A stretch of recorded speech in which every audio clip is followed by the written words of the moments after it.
Oh, fourth period zoology. So this is the second part to the characteristics of birds. You were in class when we talked about the characteristics of all birds, and now we're going to be going into some more specifics and seeing how these characteristics are different.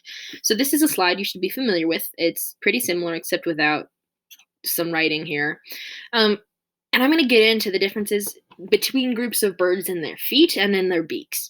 And the first group of birds we're going to talk about is actually known and super consistent in all of the traits being really similar across this whole group of birds. And this is the raptors, which is part of your first questions about raptors, because all of the raptors, from falcons, owls, and hawks, have the same sorts of talons, the same sorts of beak, and the same sorts of eyes. Except for vultures. Vultures have smaller eyes-ish. Small eyes. And so this loving group of murder birds has very face-rendy talons and very face-rendy beaks. And we'll get into those in just a second, but that was your first answer there. Yay. So, next slide. Raptor feet. So this is the talon. This is the talony of talons. And if you imagine a hand, right, with like three camera there. So 3 claws up front, 1 claw behind, except knives on fingers. Is it Freddy Krueger that does that? Anyway, these raptors use their feet to kill their prey. They use their feet to grab and stab. This is the murder weapon. The beak is more cutlery, but yeah. So this is some falcon feet. This is an owl feet. This is some vulture feet. This is some eagle feet, and they all have those big, sharp talons, big, sharp claws. Anyway, and they're also strong. Yeah. Okay, so raptor feet. That's your first chunk. This is question 2. It's a raptor. It's a raptor foot. Pretty much any raptor has that kind of a foot, just more or less feathers. Okay. I don't need to. No, it's all weird now. Shoot. Okay, let's move on to the waterbird feet. Now, waterbirds, there's 2 ways to get around in water. You either swim in it or you walk through it. Well, not on the water. The water makes mud. Mud is squishy. If you've ever tried to slog through mud, it sucks. Your feet get buried and it's like, yay. Anyway, birds that swim include grubs. By the way, look at these grub feet. Like, look at them. I'm going to make this bigger really quick. I put too much information on this slide. I apologize. But the toes are wide and flat. They are not webbed together. Also, this is its booty. The foot is not coming out of its butt. They're just near its butt. By the way, podicipediformis, this name, podicipediformis, means feet by its butt. So yes, its feet are back set, even though the rest of the bird looks quite a bit like a duck, except the mouth. The mouth looks different too. We'll get to that. These are some different webbed feet. These are pelican webbed feet. There's 4 webbed toes as opposed to 3 webbed toes like a duck. And what webbed toes do, and feet like this, is they grab water and push it backwards. So we're going to watch some of that. And I'm going to set this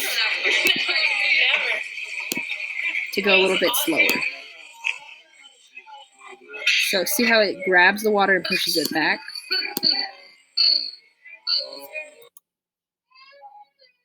Listen to the crying baby. Yes. So yes, it comes up with the toes curled up, and then it pushes back the water with the toes opened.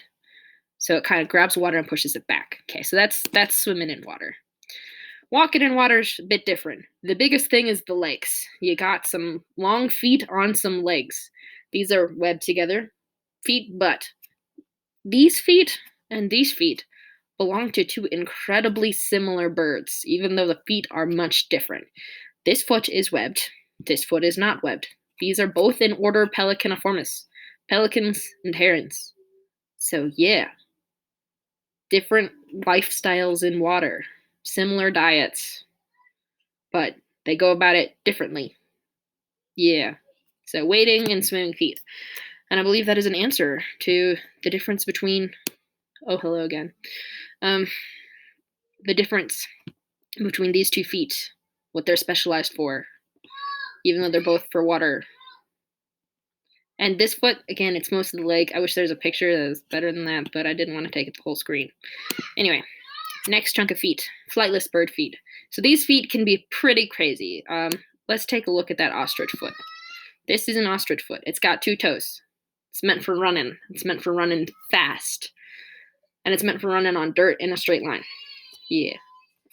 Emus, which look pretty similar to ostriches except in their feet, have 3 toes. And again, super thick, thick toes, thick skin, thick toe pads. Like, look at those toe pads right there. Yeah. And kiwis, similar.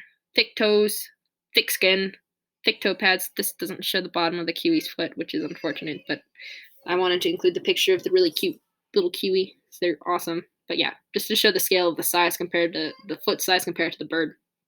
Yeah. Also the toenails. The toenails, much different than a talon, even though they're still pretty big. They're rounded and they're thicker. Because they're more like toenails than talons. Because they're for scratching. Yeah. Anyway. These feet don't perch. They don't grab things with these feet. They walk on these feet. These feet were made for walking. So, next chunk of birds. Passeriformis feet, songbirds' feet. So this is another pretty crazy slide, but let me explain it a bit. So this is the same pie chart I showed you before, where I said passeriformis are the largest group of all birds, right? There's a lot of passerines, and all of their feet look pretty much the same. They have the same general foot design, 3 toes in front and 1 toe behind. It's good for perching. So this is a crow foot, 1 toe in back, 3 toes in front. This is a cardinal foot, 1 toe in back, 3 in front. Shrike foot, 1 toe, 3 toes. And swallows, 1 toe, 3 toes, and they're good for grabbing around like little sticks and twigs and stuff. Parrots still are good at grabbing around sticks and twigs and stuff, except they have 2 toes in front and 2 toes behind. Same with woodpeckers. Really good for gripping along the sides of bark and climbing up trees. Good for climbing these feet. They're still really good for perching. Climbing feet are good for perching, except climbing feet 2 in front, 2 behind, which I believe is the next question. Oh, wait, oops, I forgot. That's an ostrich foot. Yeah, it's good for running. Okay, so what type of bird does this foot belong to? Now, you can't say other birds, like a woodpecker or a parrot. It's got those kinds of feet. Yeah, okay. And the next question, this slide has 2 questions, go me. The general foot design that all passerines have. Well, all passerines have the same foot design. 3 toes in front, 1 toe behind, and good for perching. Yeah, that's this slide. Cool, next slide. Going into beaks, so raptor beaks. Raptors, again, murder birds. Murder bird beaks. These beaks are, again, super similar, unlike most of the other beaks in all the other groups, just with more or less feathers. They have this hook at the tip. This hook is to stab and rip, and the edges are sharp of these beaks. So this whole line is all sharp, and it's to rip and tear its prey into bite-sized pieces. Yeah, so that's raptor beaks. Next chunk of beaks, bit more exciting. Waterbird, well, raptor beaks are pretty exciting, but waterbirds. Again, super different than your stabby beaks. Well, these ones are kind of stabby, but they're more pinchy at the fishy. Yes, snatching quickly moving prey, or just scooping up water and everything and just getting a whole bunch of fish like pelicans do. So ducks and flamingos feed in a kind of similar way, honestly, even though they have much different beaks. So if we look at the duck beak, it actually, you can see some ridges along here. I can make it bigger so you can see those better. But those ridges are kind of like the baleen in a whale, and they give a little something to force water through their tongue. They also are pretty grippy when they try to eat like something slippery. But ducks, they'll eat fish. They'll eat a lot of things. I had a pet duck. But what they mostly do is they forage along the bottom of the pond or wherever they're eating, and they try to knock up pretty much anything and eat up pretty much anything. They're omnivores. Flamingos eat like plankton and filter through it with their beak, and they eat it upside down. That's why their beak is funky. Yeah, pelican beak. Yeah, okay, sweet. Different waterbird beaks. And I believe the question for this one doesn't have an exactly matching picture. I forgot the raptor beak. That's a raptor beak. It's good for murdering. Well, ripping things into bite-sized chunks. Okay, so this is actually a duck beak. This picture, I wanted to give you a slightly different one in case somebody was just playing the game of matching, because this picture's not here, but it's a duck beak that really shows those little ridges along the sides of their beak. Anyway, it's good for filtering water and getting food out of water. Yeah. Okay, water bird beaks. Next chunk of beaks. Flightless bird beaks. These ones are kind of cool, especially the kiwi. I love kiwis, by the way. So I want to point out that ostriches and emus, which had the really different feet. This one was the two-toed bird, this one was the three-toed bird. These two had similar feet. These two had different feet, but these two have really similar mouths because they eat super similar things in a super similar way.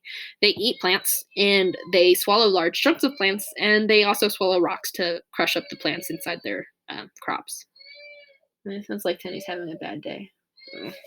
Crying babies aside.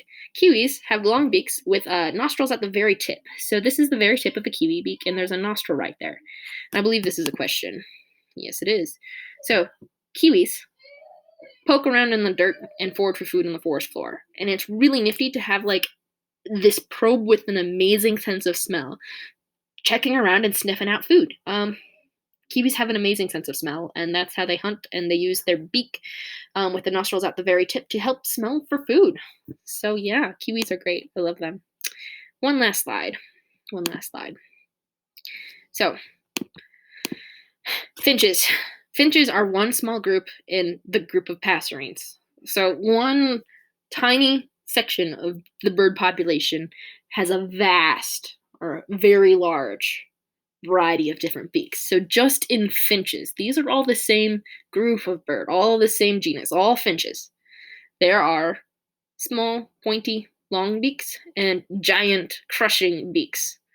And they eat different things. Some of them eat seeds, some of them eat insects, some of them eat fruit. I recommend taking some time and checking out the slide yourself because I think it's pretty neat. Because what you eat determines what tools you need to eat that. So, yeah. The last question kind of calls you to remember back to the feet of passerines. So I'll see if you can do that.